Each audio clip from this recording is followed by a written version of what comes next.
Welcome to episode 2 of Moorditj Education, and I'm joined by my friend and leader and legend. We won't go that far, Andrew. No, come on. Laurence Fuster, everyone. So, on a little break, we were just chatting, me and Laurence, and Laurence mentioned wisdom is far more valuable than knowledge. And so that's the title I want to give to this particular episode. And so, this podcast is all about education and how we learn and that sort of thing.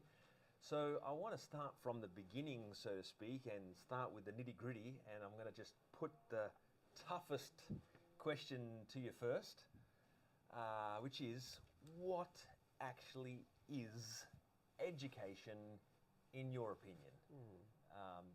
Tell us about your perspectives, maybe your experiences with education. Yeah, go for it. So my experience with education, growing up, I wasn't the best at school, at education in general. I found it very difficult to learn, to retain information and to hold that information and to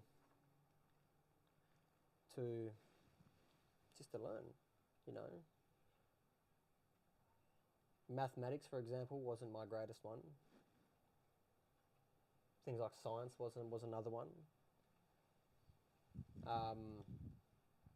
Computer skills, all that kind of stuff. For me, my experience wasn't the best experience because at certain subjects I was the worst at. But the thing is, whether you try and give your best, when you still get that F or that low grade, you're told you failed. And do you know what that did to me? That suppressed me. Right. I was too scared to try again. I was too scared. When everyone else was excelling, I failed. So when you say you didn't learn, obviously we're referring to a Western curriculum and a Western way of doing things, which I think we're going to get into now. It doesn't cater, for everyone. It doesn't cater for everybody. No, there are so many types of intelligence, so many types of learning. We have emotional learning. We have inner learning. We have street smarts. We have very, very different ways of seeing and being. But we're not taught that. We are not taught that. Yeah. We're not taught how to regulate ourselves, our emotions, and who we are as humans. And you were saying that that F or that D, there was a system there which, pretty much struck fear into you. Yeah, it did. Failing, it gave me anxiety. Gave me a lot of social anxiety. Yep. Thinking you're not good enough, thinking that you will not succeed in life, you will not be successful because you failed at mathematics or you failed at anything else. We have so many different, we have the creative side of learning, creativity. Creativity, I was really good at creativity. Yeah. I was good at creativity, I was good at English, I was good with words. And I think we still have an education system which is primarily based on remember the stuff. Yes, remember the stuff. But what if we can't remember that? Yeah. What if we can't retain that because we're not taught how to retain information? We're taught just to be given all this information, but where do we unload it? How do we regulate it and how do we actually work with it? Yep. We have so many hours in school, so many hours through multiple different subjects that we have to retain every single freaking question. Yeah. But what if we can't? I know I couldn't. Yeah. I know being told all these freaking equations and multiplications, and then next I got to go to science when I got to learn how to do this and that.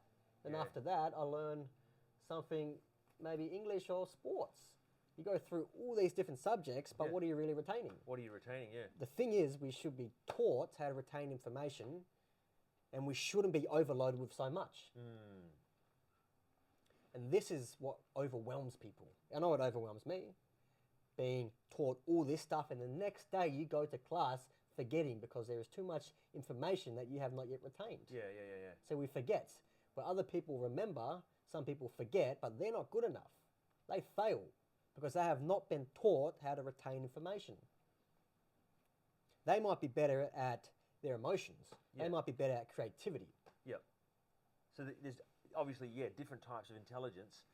But we have to be taught one intelligence. We have to be the best at this. Yeah. And if we're not the best at this, then Like you're a failure. you're a failure. Yeah, you're told you're a failure, yeah. Yeah. Now, For me, I've always been great with street smarts. yeah, I've always been really good with street smarts. I've Yeah. been really good with remembering things. I've been really good with observing my surroundings and my environment. Yep. I get lost, I know where I am. Sure. Because a tree might show me that I've been here. Yes. A rock might show me I've been here. Well, I was going to ask you But about... we're not taught much about this. Yeah. But in the Indigenous education, Yeah. in Indigenous culture, we're taught about the land. We're taught how to be in the land, and we're taught to survive from the land. So, yes, I was going to ask you because when we say education, we're always thinking of a school. We're always thinking of school. We're We're always thinking of always school thinking building. of, maybe we're thinking of Albert Einstein when we think of our education. Yeah. Being the best mathematician. Now, so I'm thinking, we're always thinking like, the Einstein way, and we're thinking of a school, we're thinking of desks and that. So, Do you know what made Einstein so good? what's that? His imagination. Yeah, He had one of the strongest imaginations. Yeah, and I think he is reported to have said imagination is Far more valuable important than knowledge. Than knowledge, yeah. Yes. So where are the different schools in life? So we're talking The about biggest school in life is life. All right. The biggest school in life is life itself. Is life itself, sure. It is life itself. Yep. We learn far more in life and going through life and experiencing life, whether we fail, we excel. We have a university at our backyard. We have so much resilience. A plant could grow through this paving. Yeah, Because it is so resilient. definitely. Animals, insects, and the environment could teach us so much about ourselves that we don't even know.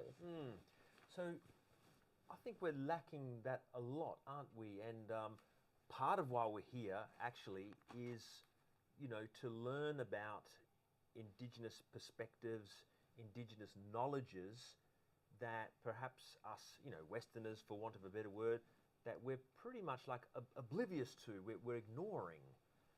So how do you think because I'm obviously come from a very academic sort of education, but how can the environment educate us? Because sometimes I go out there and I may go to the beach and I may notice things. Oh, there's low tide and there's high tide. There's a nice tree. There's a bird. There's some seagulls wanting some chips. But even though I can observe many of those things, how can I learn from that? What can I learn? Be present with nature. Yeah. Be present and be open to all learning. Right. I like to refer ourselves to plants. Plants. A baby in the womb is a seed. We look after that seed. We water that seed. We provide sunlight for that seed. Yeah. We nurture that seed. And then it grows. The seed will grow. It'll sprout. But what do we have to do? We have to constantly feed it. We have to look after it. We have to nurture it. Yeah. We have to be with it. It will grow. It's the same within ourselves. So that sort of reminds you of a person then. Yes. So looking at a plant, observing a plant, nature grow, can And remind if you you of our don't own look growth. after that plant, Yeah. if you forget about it, what does it do? Yeah. It dies. Withers and dies. Withers and dies. Yeah. So if we do that, we forget about ourselves and where we come from and who we are, we will wither away just like that plant. So, like, And that plant just tells us. It gives us the knowledge what we have to do. Yep. We have to feed ourselves, feed our mind. We have to nurture ourselves. We Yep. have to look after ourselves. Yes. And if we do this, we will bloom, we will blossom, and we will reap one of the greatest harvests that this plant and ourselves will provide. Right. Now, as I'm talking to you now, it's a funny thing because I'm feeling this. I'm feeling what you're saying.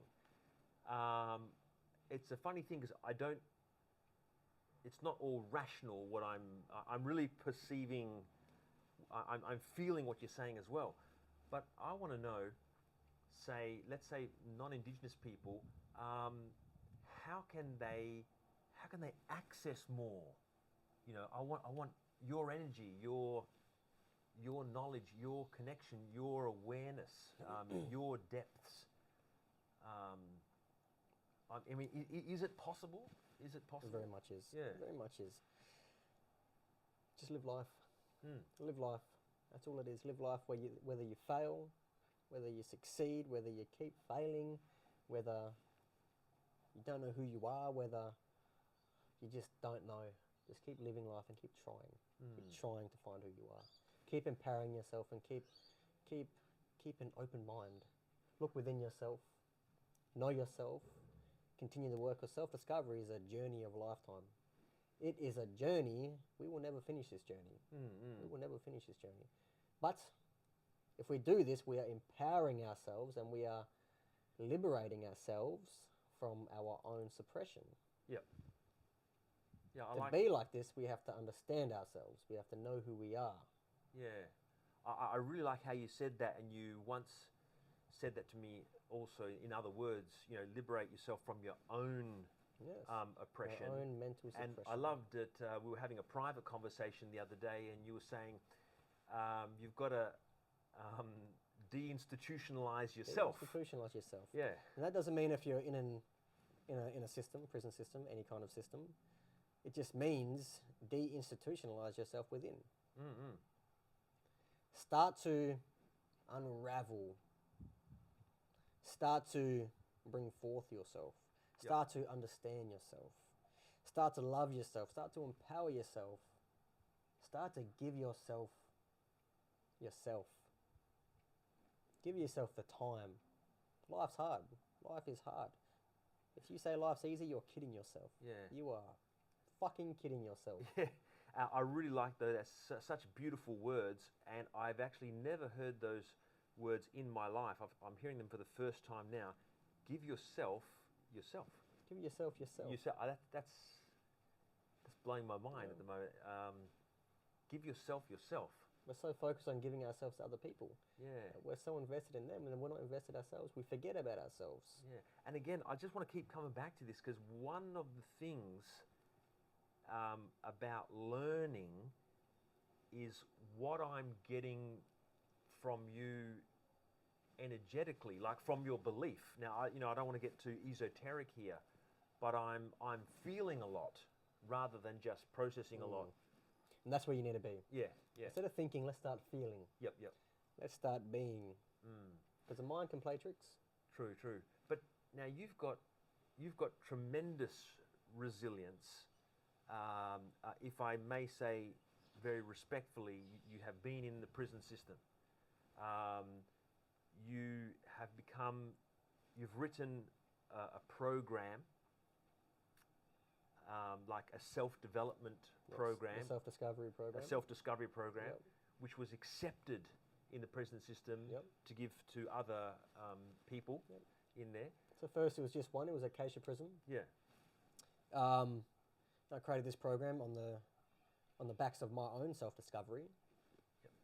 I created it through my own journey of finding who I am. But I'm still doing that. I sit here, I'm finding myself who I am through these conversations. We never stop. Success is a road that is always under construction. And when I refer to success, I mean success within. Success not external, but internal. It is a road that's always under construction. We never know who we truly are. Once we think we know, there's more things to know about ourselves that we haven't yet discovered. Now, for you to have gone through that, but not only to have thrived in that, like in the first instance, you would have needed tremendous resilience. Tremendous. How do we get a bit of your resilience? How maybe could young people firstly, I mean, everyone Well, really. First, you have to be put in an environment to Yep. be resilient. Right, right. To be resilient. So accept challenges, you say? Accept challenges. Go for risks? Go for risks. Yeah, okay. Step out of your comfort zone. Yep, yep. And sometimes even get rid of that safety net. Mm. Because if we are too safe and if we are too comfortable where we are, we don't want to venture out anywhere outside of ourselves because we're too damn comfortable where we are. Mm. But we stay the same until we step out of the into the unknown and to the abyss of darkness. It's only then can we be resilient. It's only then can we face trials. It's only then can we truly understand who we are and how much we can go through. Mm. And only then can we truly find ourselves and how much capacity we have. But we won't find it by being too comfortable. We won't find it by being too safe. Do you think school systems today and the curriculum believe and so, Andrew, it's a yes. bit safe? Is it a little bit safe? Far too safe. Mm. Far too safe. Yeah. You know, well, some of the most successful people in the world have always taken risks, Yes. calculated risks. Yep, yep. You know, and the most important thing is to just,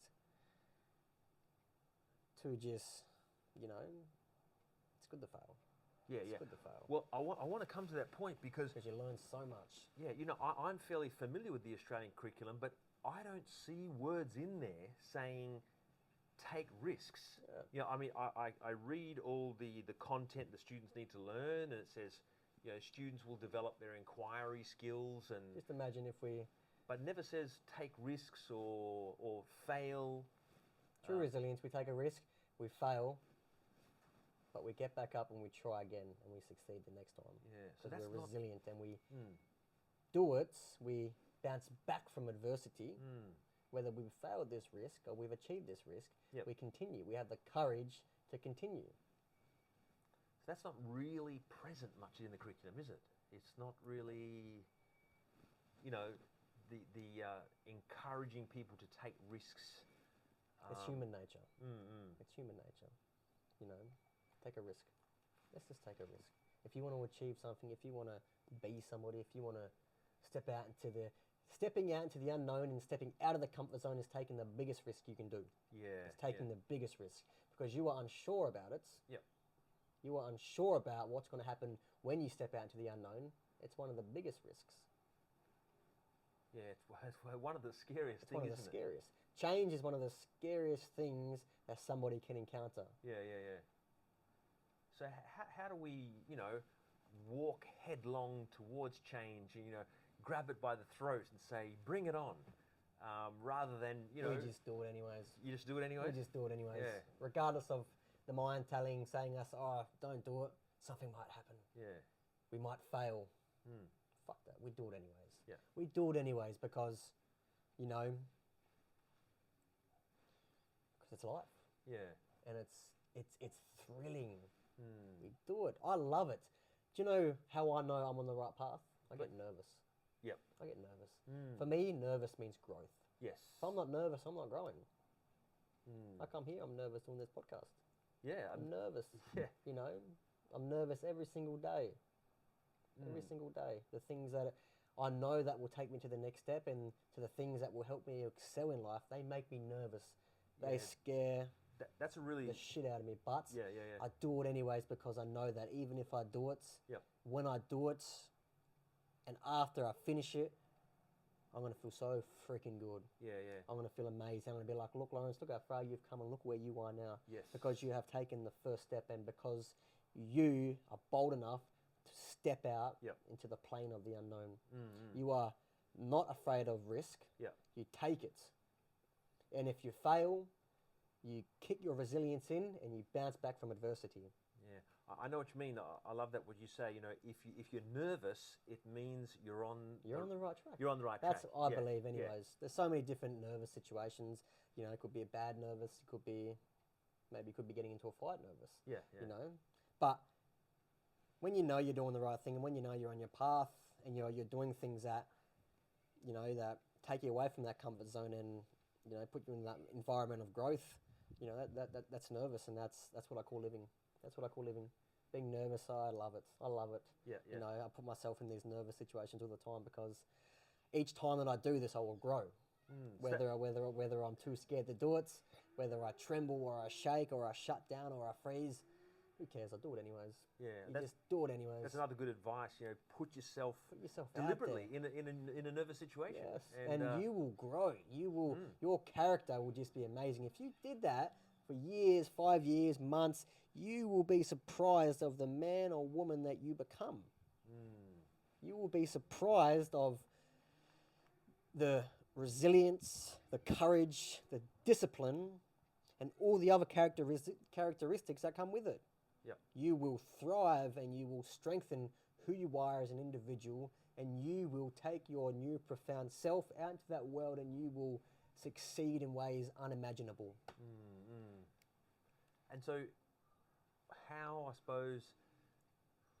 can this be built into the education system today? How do we? That's a process within itself. Yeah, I mean, one of the things, I would love, and we're going to get onto this in subsequent episodes, is talk about more your program of self-discovery, because what you have actually written, essentially, is an amazing curriculum for self-discovery, and I would love these curricula like yours to, you know, live alongside and work with other curricula like the Australian curriculum.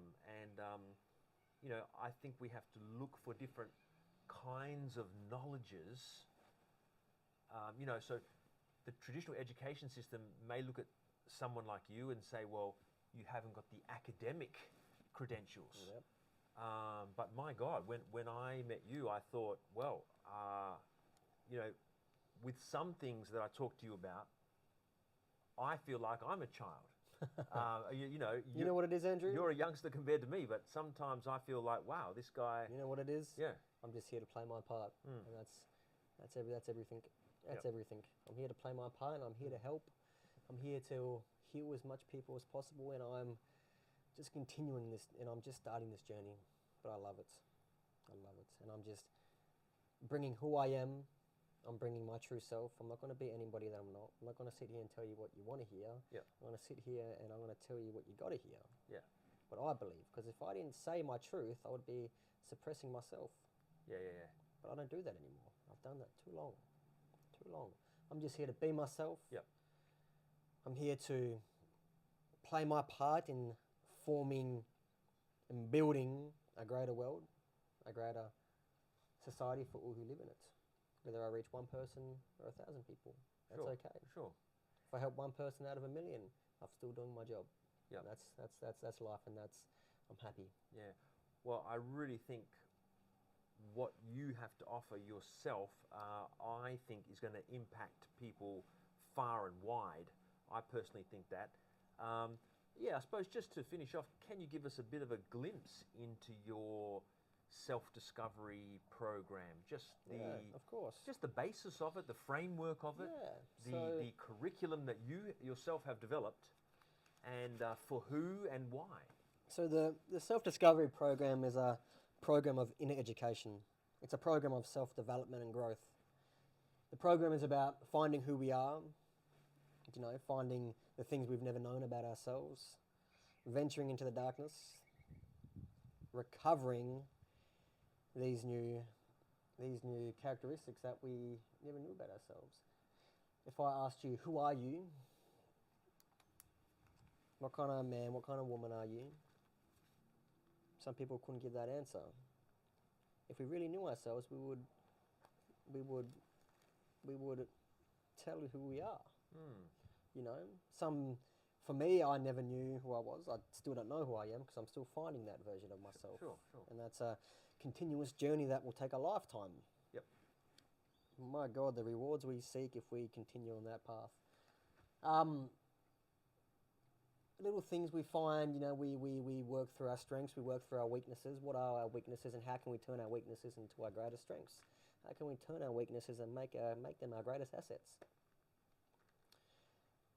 How can we find who we are? How do we view life? What are our views on life? what are our views on ourselves? You know, what is leadership? What is, what are morals? What are values? What do you value? What are your values in life? What are your principles, and what is your code? And I love how you said that it's all about recovering those characteristics as if those characteristics are already there. No, they're already there. We just have to sort of recover we're not them. born with them. Yeah, we got to create them. yeah. We have to mold ourselves. Yeah. But the journey of change and helping other people do that, we can't change anybody. What we can do is that we can give them the clay, we can give them the tools, but they must mold themselves with the resources and the knowledge that we have given. But it is impossible to change anybody. Yeah. You can influence them, but you can't change them. They must change themselves. Definitely. But they must be first ready to change, because if we're not ready to change, we will not change. And you can lead a horse to water, you cannot make it drink. Yep. So your program can help them maybe it gives the see tools. their readiness. See that, yeah. There's two phases. We have the awareness phase where we bring everything up from the surface level. Yep. Where we work with that, and we bring their own self to their own awareness that they never thought of. Yep. Even myself in teaching this, and I was teaching myself within the process so much I learned about myself within this creating of this program, and it's truly amazing. But so there's an awareness phase. It's an awareness phase first. So we bring everything to our awareness. For example, what are our weaknesses? What are our strengths? What are our morals? What are our values? We just bring it to our mind and our awareness, and just we think about it. The next phase is the process phase. Right. Where we start to work with it. Okay. We start to work with it. For example, we've brought our weaknesses to our awareness. Yep. Now, how can we start to turn these weaknesses into strengths? Sure. They must be motivated to do it. We must influence. We must, but you must be doing the work. Yes. You must be doing the work. You must have done some form of change to teach someone else. Sure. Because you can't get up there, and that's with anything, to teach something or to talk about something you've never done. Yeah. You've had to have that. You can't do that. You have to have lived that experience, and you have to understand it through lived experience, where you can teach other people. A lot of the people that I taught, not that I taught, we taught each other. Yes. I didn't teach anybody. We're teaching each other. Right. We collaborate together as a group. Yep. They teach me as much as I teach them. Yeah. So it's a back and forth. It's a back and forth thing. So that's probably a good guideline, also, isn't it, for learning? To sort of learn together, have that mentality. Together. You're learning together. And there is no wrong or right answer. There's none of that. If you say the wrong thing, that's cool. That's cool, man. No one's going to judge you. Yeah. It's a safe environment. It's a safe space. Because if we're doing the work of finding who we are, that has to be a safe space. If it is a space of judgment, criticism, and just an overall bad environment, that is toxic. Yep. And that cannot be put into a space of self-discovery. It just cannot. No worries. All right. Well, look. I really feel, Laurence, that you've had this glimpse into this treasure chest, or this Aladdin's cave. So I'm going to be I'm looking forward to some more chats with you. If you want to get in touch with me or Laurence about any of these things and issues, I'll leave a few details with the details of this podcast underneath. You can have a look. But thank you a million for joining me today. Thank you, Andrew. Always very enlightening, exciting, insightful. And I look forward to the next one. Me too. No worries.